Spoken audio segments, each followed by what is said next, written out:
আল্লাহ সুবহানাহু ওয়া তাআলা ইরশাদ করেছেন, রুবামা ইয়াওয়াদ্দুল্লাযীনা কাফারু লাউ কানু মুসলিমিন। অর্থাৎ কাফেররা একটা সময় খুব আকাঙ্ক্ষা প্রকাশ করবে, আক্ষেপ করবে, হায় যদি তারা মুসলিম হতো। কখন এই আক্ষেপটা করবে কাফেররা? দুনিয়াতে তো আক্ষেপ করলে তো মুসলমানই হয়ে যেত, তাহলে আক্ষেপটা কখন করবে? রাইসুল মুফাসসিরিন আব্দুল্লাহ ইবনে আব্বাস রাদিয়াল্লাহু তাআলা আনহু তিনি সহ আরো বেশ অনেক মুফাসসিরদের মতে এখানে উদ্দেশ্য হলো জাহান্নামে নিক্ষেপ করার পর আক্ষেপ করে জাহান্নামীরা এই কথা বলবেন। জাহান্নামীদের মধ্যে দুই ধরনের লোক থাকবে, এক তো হলো অমুসলিম কাফেররা, আর দ্বিতীয়ত হলো মুসলমানদের মধ্যে যারা পাপিষ্ঠ এবং তাদের পাপ বা গুনাহের পরে তারা তওবা করেননি অথবা তাদের তওবা কবুল হয়নি, এরকম লোকেরা জাহান্নামে যাবে। তাহলে এই দুই শ্রেণীর লোকেরা যখন জাহান্নামে থাকবে, তখন এই উভয় শ্রেণী জাহান্নামীদের মধ্যে কনভারসেশন হবে, কথোপকথন হবে। অমুসলিম জাহান্নামী মুসলিম জাহান্নামীকে বলবে যে তোমরা তো তাওহীদবাদী ছিলা, মুসলমান ছিলা, তো তোমরাও জাহান্নামে। আমরা তো আল্লাহকে বিশ্বাস করি নাই, আমরাও জাহান্নামে, তো লাভ হইল কি?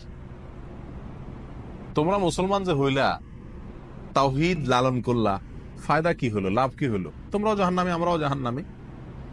তখন কাফেররা এই কথা বলার পরে আল্লাহ সুবহানাহু ওয়া তাআলা রহমত এবং দয়া উদ্রেক হবে মুসলমানদের প্রতি, আর কাফেরের উক্তির কারণে আল্লাহ সুবহানাহু ওয়া তাআলা রাগান্বিত হবেন যে আমার তাওহীদবাদী বান্দা তাওহীদে বিশ্বাস করত, কিন্তু তার ভুলের কারণে সে জাহান্নামে আসছে, এই জন্য তাকে আজ ছোট করছে কাফিরে। তখন আল্লাহ সুবহানাহু ওয়া তাআলা ওই মুসলমানকে, যে ব্যক্তি আগুনে পুড়ছে, জাহান্নামে পুড়ছে, শাস্তি ভোগ করছে, শুধুমাত্র কাফেরের এই উক্তির কারণে আল্লাহ তাআলা তাকে মাফ করে দিবেন। বলবেন, যাও, তুমি যেহেতু দুনিয়াতে তাওহীদবাদী ছিলে, সেজন্য আজ তোমাকে আমি কি করে দিলাম? ক্ষমা করে দিলাম। ঠিক তখন রুবামা ইয়াওয়াদ্দুল্লাযীনা কাফারু লাউ কানু মুসলিমিন,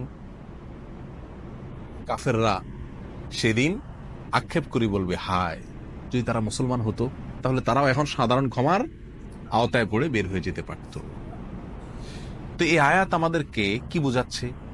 এই আয়াত আমাদেরকে বোঝাচ্ছে যে মুসলিম যদি অন্যায় করে, অপরাধ করে, যার জন্য সে জাহান্নামে যায়, আল্লাহ সুবহানাহু ওয়া তাআলা চাইলে যেই কোনো সময় তাকে কি করবেন? ক্ষমা করে জান্নাতে প্রবেশ করাবেন। অতএব জাহান্নামে গেলে সে চিরকাল জাহান্নামে থাকবে, এই উক্তি মোটেও কি নয়, সঠিক নয়। রাসূল আকরাম সাল্লাল্লাহু আলাইহি ওয়াসাল্লামের বহু হাদিস পাওয়া যায়, যে হাদিসগুলো থেকে স্পষ্ট প্রমাণিত হয় যে জাহান্নামীদের মধ্যে থেকে যারা মুসলিম, যাদের মধ্যে ঈমান আছে, তাদেরকে আল্লাহ সুবহানাহু ওয়া তাআলা জাহান্নাম থেকে কি করবেন? এক সময় বের করবেন। এবং এই বিষয়ে হাদিস ভুরি ভুরি। যে হাদিসকে স্বীকার করে সে কোনোদিন এই আকীদাকে অস্বীকার করতে পারে না যে মুসলমান মুমিন ব্যক্তি জাহান্নামে তার অপরাধের কারণে গেলেও এক সময় সে জান্নাতে ঠিকই কি করবে? প্রবেশ করবে। অতএব যে জাহান্নামে যাবে সে চিরকাল জাহান্নামে থাকবে, এটা আহলে সুন্নাত ওয়াল জামাতের আকীদা নয়, এটা মুতাজিলাদের আকীদা। এই ভ্রান্ত আকীদার উপরে আমাদের সচেতন থাকা উচিত, সাবধান থাকা উচিত।